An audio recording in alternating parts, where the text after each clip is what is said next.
The views and opinions of this program are those of the host, guests, and callers. There is substantial risk of loss in trading futures and options, which you should carefully consider prior to trading. Today's episode of Market Talk is brought to you by Growmark FS. Keeping up with the latest in ag is a challenge, to say the least, but there are experts nearby ready to help. You'll find them at your local FS. You can trust them to bring you customized agronomic, grain, and energy solutions born of the latest thinking. That's because FS specialists receive continuous training that keeps them current on the latest trends, practices, and technologies. So you'll get local expertise that's both exceptional and up to date. Visit fssystem.com to learn how FS is bringing you what's next. Well, as we kicked off the week on Monday, the corn market was the upside leader. Those weekend rains didn't quite verify as much as some folks had hoped for, and that led to a bit of a rally in this corn market and triggered some buy stops, it looked like. And we're going to talk about all of this and the general sentiment here in grains. It was mixed pretty much elsewhere across the board on Monday. We welcome in John Heinberg with Total Farm Marketing, our guest analyst here today. John, hope you had a good weekend. I know for a lot of folks did catch some rain that was forecasted, but some of those totals weren't too great, it seemed like. And that's just that kind of lit the spark sort of here at this corn market to kick off the week.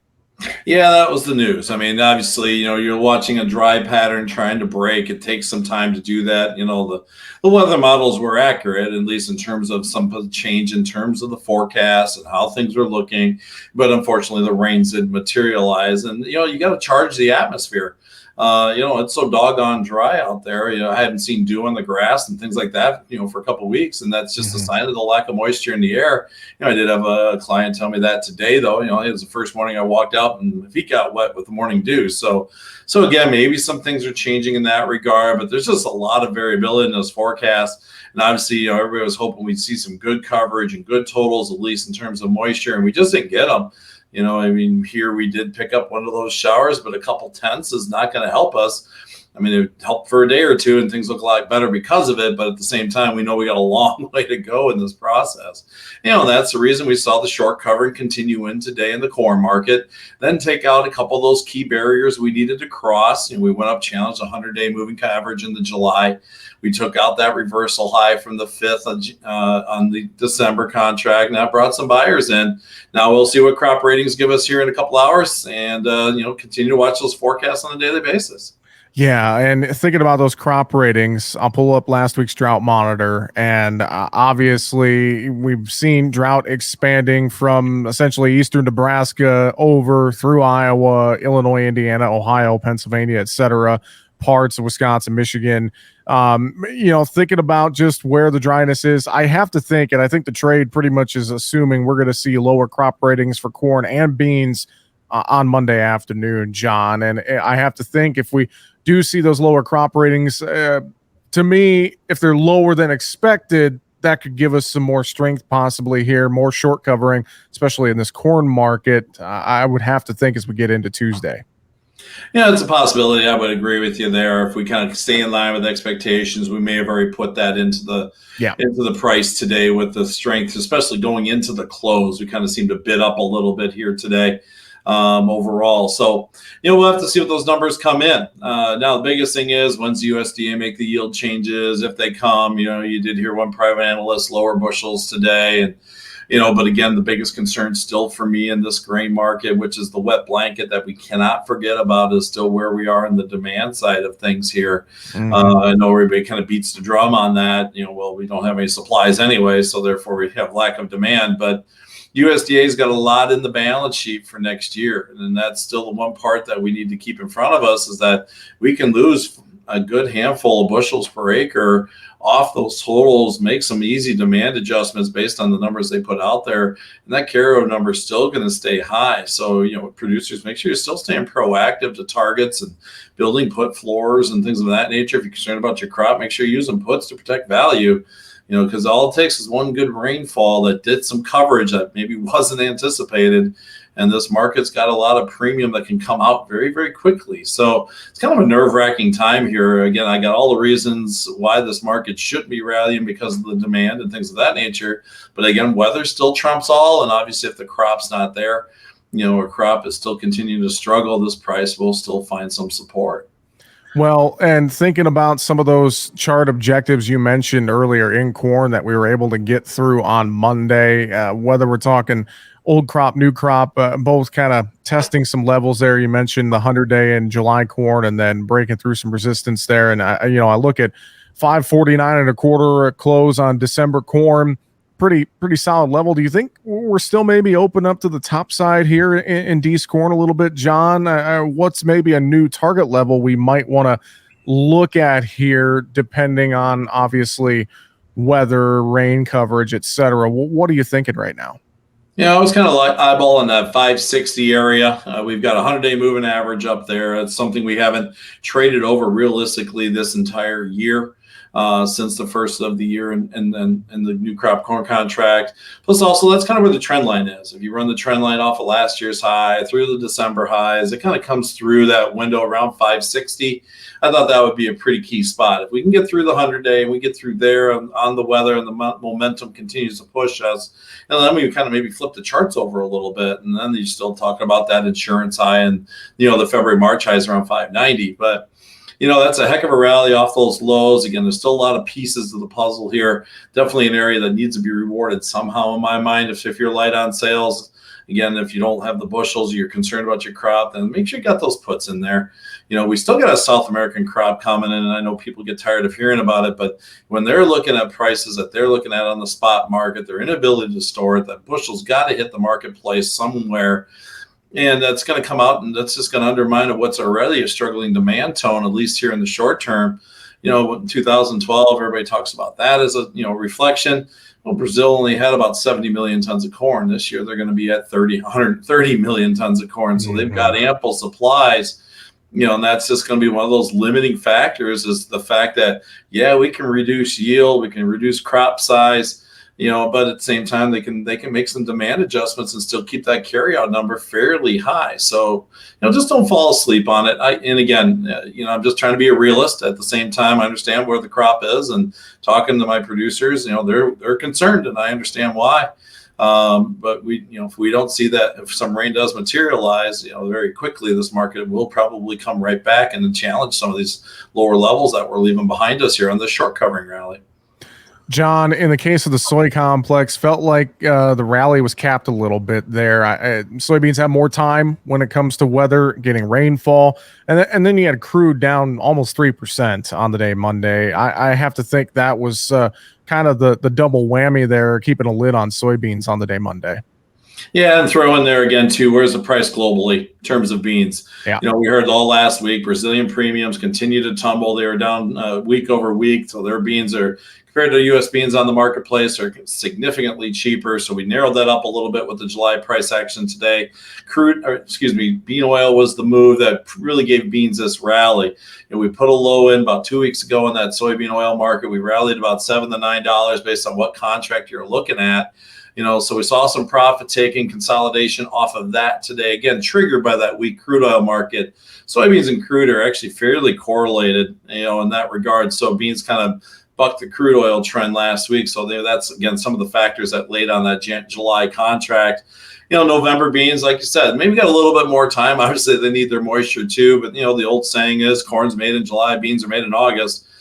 So the market might be just a little bit more patient there. Plus, just again, too, the lack of demand longer term. We're watching those bean sales. We're watching the Brazilian bean price and the lack of Chinese business, as well as just concerns regarding Chinese demand, period.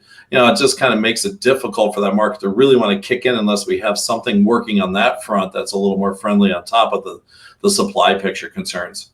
John, I want to step back real quick to the old crop side here and talk cash. I'm starting to hear a little bit of some of that rolling from July to September corn or July to August beans. Anything you're hearing to that effect? Are we starting to see more of that when it comes to bids in the countryside? Yeah, that's a pretty big trend. I've been, heard quite a bit of it actually, and some guys were, raised that up last week in conversations. And, that's probably just an indication that the elevator and shook some more corn out here in terms of meeting those front end needs. So now they can go ahead and shift their emphasis to September If they need bushels, they'll keep the basis where it is, tied to that July area. But at the same time, this allows that to start whittling that basis down a little bit here, knowing that they're feeling more comfortable. That's why we're seeing those shifts over. When we rallied July corn the way we did, got back above the $6 handle as aggressively as we did. Like I said, I think it just brought some more corn out of the woodwork.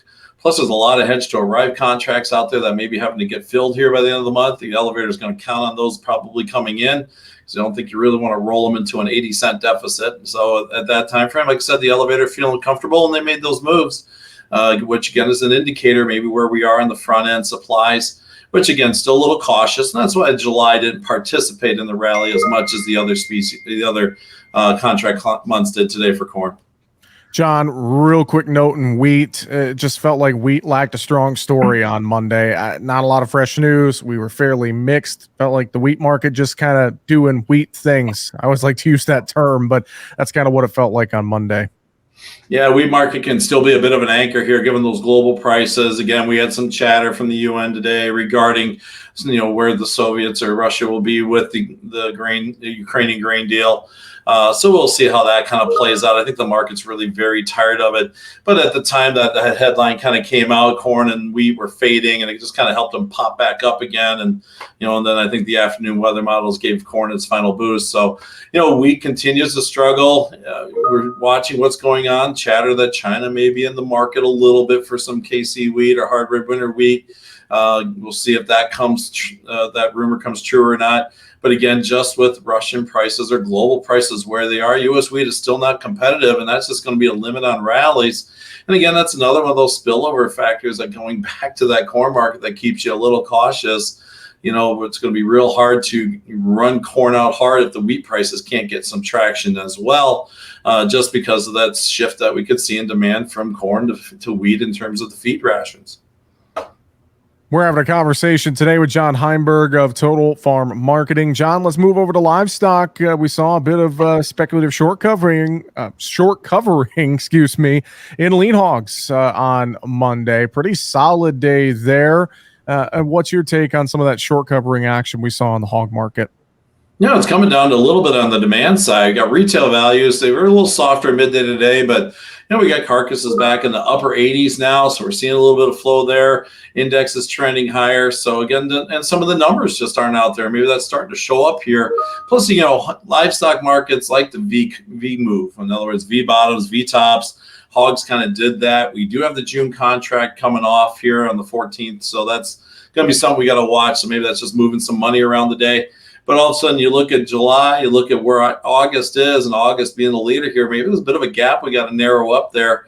And the charts look strong. We consolidated at the end of that move last couple of days. Commitment of traders came out, and we found out that we're still short the hog market. So we saw a good round of short covering today with some more potential upside there. I think as long as the fundamentals kind of keep pointing that direction, that we still got a little more room for money flow. We like to get those July numbers into those mid-90s, maybe get that August up into the low 90s. Then things might get a little bit more difficult to really maintain the speed of this recovery. But it was a really good day seeing that money flow into that hog market and close out some of those shorts today. John, in that cattle market too, we started slow on Monday, but we were able to kind of move higher. Feeders, no doubt, weighed down by corn moving higher, but seemed like the live cattle trade kind of helped pull the feeders along with it as we continue to chase that cash market. That's the big thing for me right now, John. Yeah, very much so. Right now, it's all about the inflow in terms of that retail value. Last week, choice carcasses added $23 of value to them. Today, they're another $3.50 plus higher.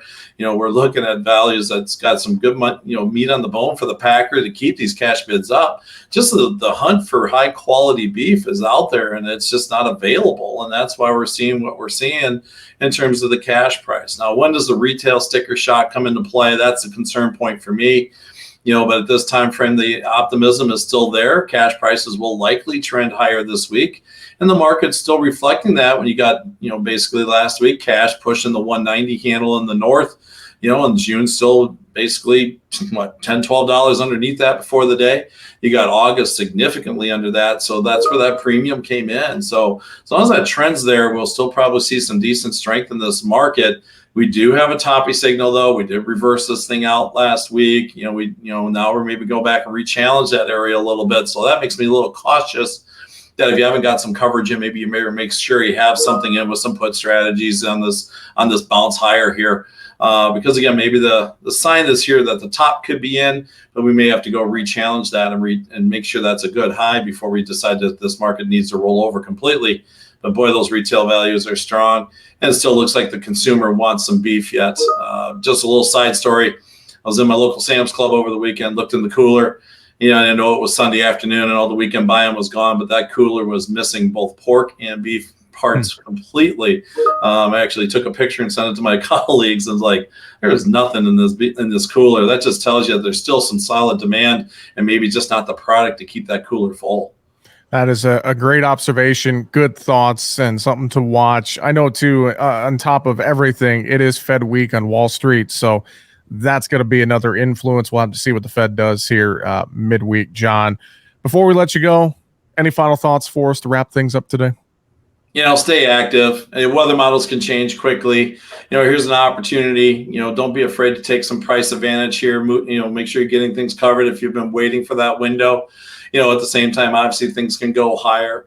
So make sure you're keeping some balance in front of you. If you sell some grain, have reownership over top just in case. If you don't feel comfortable, make sure you just protect the floor with just some type of defense in case things do change to the negative.